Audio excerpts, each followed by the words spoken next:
assim... Então a ideia da simplificação e da uniformização é justamente, é o que todo país desenvolvido adota, todo país, assim, praticamente sem exceção, assim, são 160 países que adotam, da Europa inteira, né, Estados Unidos, né, tem o Sales Tax, que é muito, muito semelhante, Japão, todo o sistema de IVA, e basicamente é um modelo de país desenvolvido, né, e o que a gente fez na prática? 400 mil normas tributárias foram substituídas por 2 tributos. Então, a simplificação é enorme, porque o Brasil é o país em que você mais gasta tempo para saber o quanto você precisa pagar de imposto. Você sabe disso, pô. Você tem uma empresa. Eu sei disso. Então, assim... Precisa de uma puta equipe. Você precisa de uma equipe... Para você ter uma ideia, o pessoal da Ambev me falou um tempão, acho que uns 2 anos atrás, que a equipe tributária deles é maior do que a equipe que pensa produto.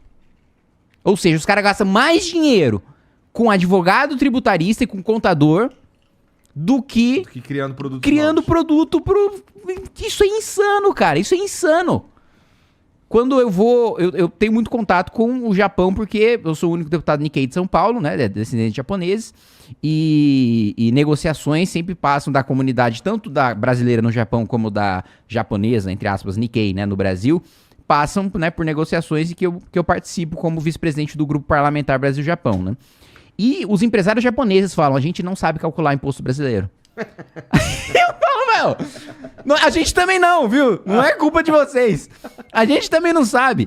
Tipo assim, a gente não tem como investir. Como é que você vai me pedir, né? Eu entendo, você é um deputado brasileiro, tal, né? Nikkei quer fazer a ponte dos nossos países. Tem grandes empresas japonesas que têm operação no seu país, mas é muito difícil pra gente, como uma média empresa ou como uma pequena empresa, trabalhar no Brasil. Porque é muito, muito complexo o sistema. Eu preciso saber o quanto eu vou pagar e ainda vem a Receita e diz, não, você errou, não era isso não que você tinha pra pagar, você tinha que pagar mais, então eu vou te multar. Então assim, é um negócio bizarro e a gente simplificou isso, né? E sem aumento de carga tributária, né? E ainda assim, teve gente que votou não pra fazer oposição por oposição. E isso não é o que eu tô lá pra fazer, Igor. Eu não tô lá pra, só porque... Tudo que veio do... É o que eu costumo dizer há muito tempo. Nesse caso, quando o cara faz isso daí, foda-se o Brasil, né? Exato. Não é questão de... Não tô falando que o maluco ele não pode ser contra. Ele pode ser contra. Isso, mas não pela razão de que está no governo que ele é oposição. Não é? Então, é o que eu costumo dizer. O Renan Calheiros, se de repente ele falar que a lei da gravidade existe, eu não vou começar a flutuar. Né? Ele também pode sair verdades da boca dele.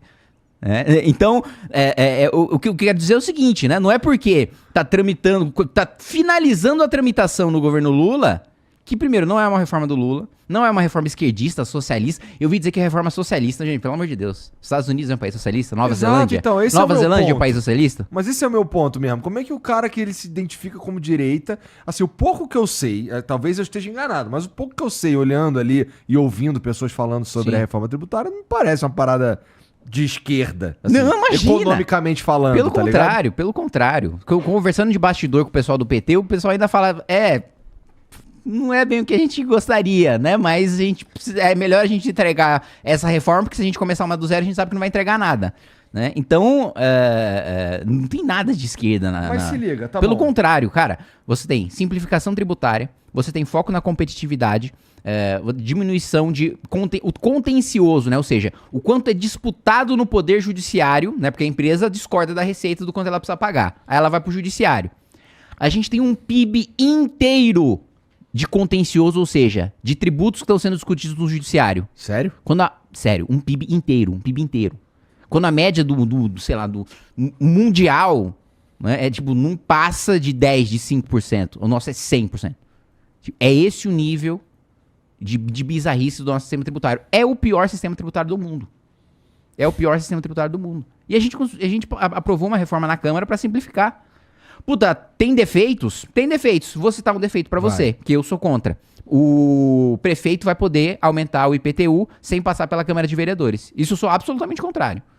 Mesmo o prefeito sempre conseguindo aprovar, porque o prefeito tem muita influência, mais do que o presidente tem sobre o Congresso Nacional, o governador sobre a Assembleia Legislativa e o prefeito sobre o vereador tem muito poder. Por quê? Porque o deputado federal e o senador, ele ainda tem mais prerrogativas. Ele ainda tem mais poder de fiscalização, de controle, do que um vereador e um deputado estadual tem. Então, um vereador e um deputado estadual tem muito menos instrumentos para fazer oposição do que o presidente. Então, Geralmente já passa aumento. Todo mundo sabe que geralmente passa aumento de IPTU em Câmara de Vereadores. Mas, mesmo sabendo que geralmente passa, eu acho que precisa passar pelos vereadores. Não pode ser só porque o prefeito decidiu. Isso eu sou contra a reforma, eu acho que é um ponto ruim da reforma. Agora, eu não acho que é um ponto ruim que anula a gente ter um PIB de contencioso tributário que a gente vai deixar de ter. Entendo. Entende? Entendo.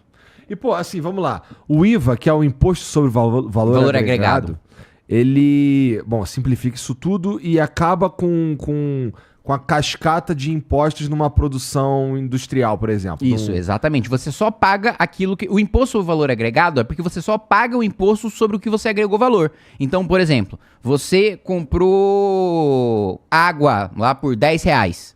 E aí você colocou essa caixa da água aqui, dessa caixinha de água aqui, e aí ficou R$15. Você vai pagar o imposto sobre R$5, que é o quanto você agregou de valor. Isso é o imposto sobre valor agregado. Então, se você... E aí, claro mas que aí eu tô fazendo... é mais arrombada também, eu tô fazendo... Não. A alíquota, a gente vai pagar a carga, como eu tô falando, não tem aumento de carga, não tem, e não vai ter diminuição de carga também. A carga é a mesma, a gente só vai saber agora o quanto a gente tá pagando. Eu vejo notícias sair aí, Brasil vai ter o primeiro, o segundo ou terceiro maior IVA do mundo. É porque a gente já paga o maior imposto sobre o consumo do mundo. A diferença é que agora a gente vai ver. A diferença é que agora, como vai estar em 2 apenas, a gente vai enxergar. Na nota fiscal, não está discriminado lá em tributo a tributo. É impossível discriminar, inclusive, porque é complexo o sistema. A gente já paga a maior carga tributária sobre o consumo. Agora a gente só vai saber disso. E é bom que a gente saiba, para o povo ficar mais indignado ainda, para exigir corte de gasto. Né? Que, inclusive, fazendo um ganchinho com uma pauta importante para mim, para o meu mandato, que é a PEC antiprivilégio, que eu apresentei na reforma administrativa no mandato anterior. Estava tramitando a reforma administrativa, né, para reestruturar o funcionalismo público, só que o governo Bolsonaro não tinha incluído a elite do funcionalismo público, né? E eu falei, uma reforma administrativa, ou tem a elite, ou eu não voto.